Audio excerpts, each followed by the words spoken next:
Bonjour à tout le monde, bienvenue à tous nos hôtes, tous ceux qui sont déplacés de loin pour participer avec nous dans cette série de communications et de conférences. Je vous rappelle que dans l'abstract, le recueil des résumés, vous avez à la fin un résumé de cette conférence. Et en français, vous avez aussi un petit document. C'est un article qu'on a déjà publié avec des spécialistes et qui porte sur les gravures. Bien sûr, aujourd'hui on aura une mise à jour, mais c'est un article de base qui contient l'idée, et c'est celui-là qui va, comme on a dit, qu'on va transformer en un beau livre sur la région de l'Oriental, et surtout parce que les gravures sont localisées principalement dans la province de Fiqig. Il y en a dans le Maroc oriental quelques-unes dans cette grotte, mais éparpillées. Mais la grande concentration, c'est dans la région de Fiqig et dans l'oasis de Fiqig et Ish.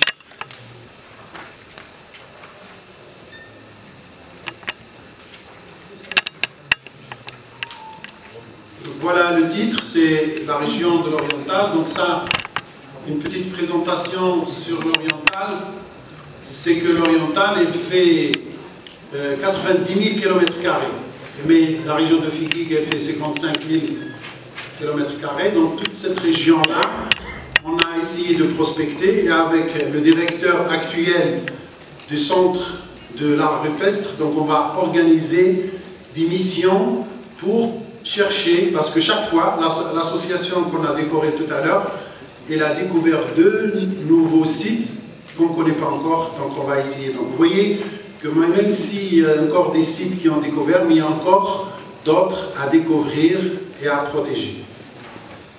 Donc comme je viens de dire tout à l'heure, le Maroc, il est connu à l'échelle mondiale grâce à ses richesses paléontologiques, préhistoriques, artistiques, l'art rupestre.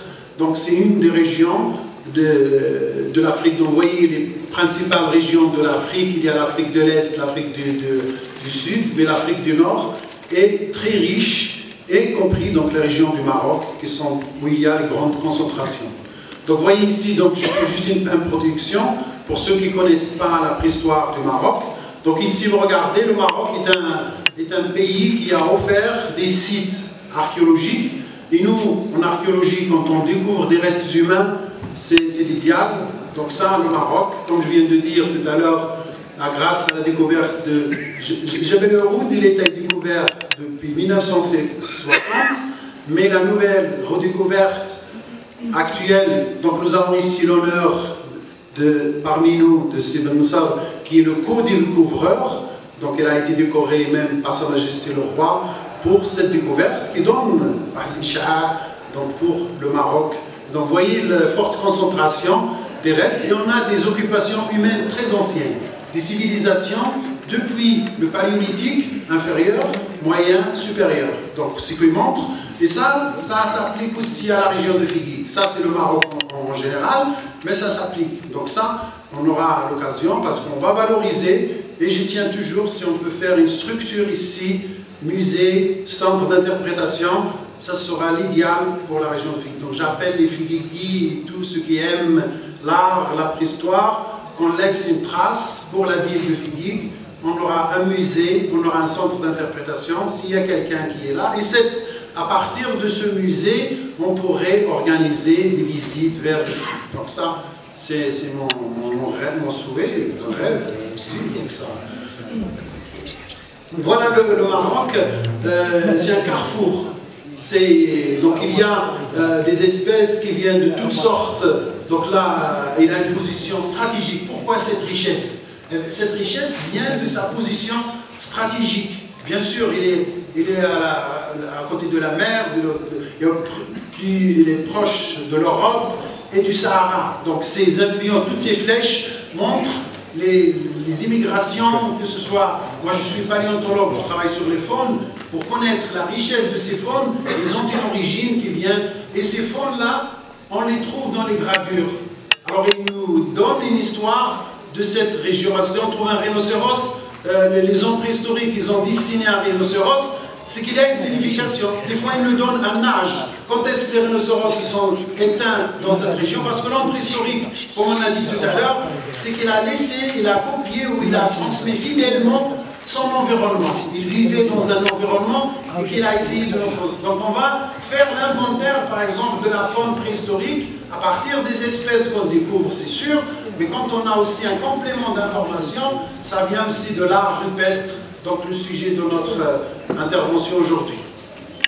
Donc voilà l'Afrique avec l'art rupestre, et vous voyez le Maroc, l'Afrique du Nord, donc vous voyez, c'est une continuité depuis l'Afrique de l'Ouest, et nous avons la chance, comme on a dit tout à l'heure, on a des restes humains, mais on a aussi ce qui n'existe pas dans tous les pays de l'Afrique, donc notre région, et vous allez trouver Figuig. Donc Figuig, vous l'allez voir tout à l'heure, c'est un carrefour, c'est un centre de dispersion de ces peintures, de ces faunes, donc vous voyez, comme on a tout à l'heure, donc ça, il a une place, le Maroc, dans l'art rupestre africain, et dans le Maghreb, et nous on parle aujourd'hui de Figuig, donc Figuig il a sa place méritée pour aussi, donc il y aura d'autres communications qui vont compléter mon exposé, qui montrent cette richesse, cette variété, et ça c'est bien. Donc on aura cette occasion de comparer les résultats que chacun d'entre nous ont découvert et tout ça. Donc là, ça je vous montre une carte pour montrer, c'est une carte générale, pas uniquement des gravures. Vous voyez la richesse de notre pays. Donc, et vous avez, je ne vois pas ici la région de Figuig, mais vous voyez que la région de Figuig, la région de l'Oriental, elle n'est pas à côté, n'est pas à part, donc elle fait partie de cette occupation humaine très ancienne dans le monde. Là, il y a, donc ça, une carte qui est très ancienne, un peu ancienne, qui est mise à jour. Donc on a plus de 500 sites. Donc il y a je ne sais pas si c'est maintenant à quel point on est. 800. Alors là, je suis en retard. Alors il y a 800 sites, parce que chaque fois il y a des sites qui sont découverts, et on a un fort pourcentage de gravures. Et on n'a pas beaucoup de peinture. Donc ça, on a 92% et 88% des peintures. Donc là, la région de Figuig, comme on a dit tout à l'heure, c'est une région qui contient à la fois les gravures rupestres dans ces deux dimensions. Donc il y a les gravures rupestres, il y a aussi les peintures. Donc ça c'est important pour un site comme la région ici. Alors vous voyez le couloir dont on a parlé tout à l'heure. Donc ça c'est les gravures. Et vous voyez qu'il y a, donc, depuis les régions du sud du Maroc jusqu'à Figuig, vous voyez c'est un couloir avec une richesse extraordinaire. Donc nous avons des amis, des collègues, des frères qui viennent des provinces du Sud et qui vont nous exposer leurs résultats. Et ça confirme ici le couloir et ça confirme la continuité de ces régions entre elles. Donc ils sont liés du point de vue archéologique, préhistorique, donc ça, aucun doute là-dessus. Donc là, on aura ils font un travail extraordinaire, les collègues du Sud du Maroc. Donc ça, c'est important. Et une des raisons de ces rencontres, comme on toujours l'a signalé, c'est de comparer ces travaux, ces recherches. Donc là, la région de l'Oriental, c'est une plaque tournante des cultures matérielles au cours du Maghreb. Donc vous voyez la photo, il n'est pas très clair. Mais regardez ici la région de l'Oriental, donc c'est celle-là, et puis il y a une continuité avec le reste du Maghreb. Et là, c'est une plaque donc tournante avec, on trouve des cultures, par exemple, ce qu'on appelle Tazina, qu'on trouve à côté, mais il est situé aussi à Figuig. Donc ça, peut-être il y aura d'autres. Et là, ces richesses-là, donc ça, on a dit tout à l'heure, une des peintures. Donc ça, c'est la grotte ornée de Giza. Et cette photo-là que vous voyez, elle n'apparaît pas à l'œil nu. Il y a un moyen maintenant qu'il faut des photogrammétrie très sophistiquées et qui nous ont un programme, des Stritch ou d'autres, qui nous permet de regarder les belles images faites par l'homme préhistorique. Donc vous voyez l'habilité, l'intelligence, parce qu'on dit l'homme préhistorique, ça me fait, mais ce qui nous a laissé vraiment Donc ça dépend de l'environnement, de ses circonstances.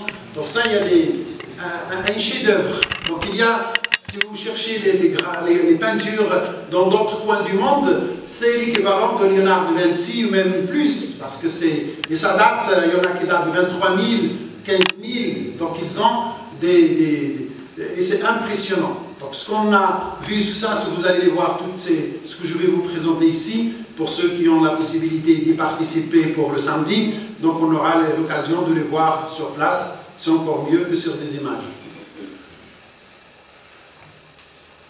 Voilà dont je vous ai parlé tout à l'heure, parce qu'il y a Tazina, c'est Aïn Tazina, ce qui a donné le nom à ces gravures typiques là, de Tazina. Donc on a les mêmes ici dans la région de Hitamat et Serfine. Donc ça, ce qui montre cette continuité, donc ce lien entre les autres cultures du Maghreb. Quand on a dit dans le titre que c'est en relation avec le Maghreb, donc on ne peut pas isoler leur étude, c'est une continuité dans leur existence. Voilà ce qu'on avait parlé tout à l'heure de ces cultures de Tazina. Donc ça, c'est les chasseurs anciens, la faune sauvage qu'il y avait. Donc ça, c'est ancien. Donc s'il y a des faunes sauvages, après il y a les faunes domestiques, après il y a les bucco-amazirs. Donc ça, chronologiquement. Un des problèmes majeurs qu'on rencontre dans les gravures, c'est de dater avec certitude, parce qu'on n'a pas de moyens absolu, mais on étudie par comparaison. Par exemple, parce que comme on a dit tout à l'heure, ce sont des zones cérémoniales, donc ils pratiquaient autre chose que les peintures.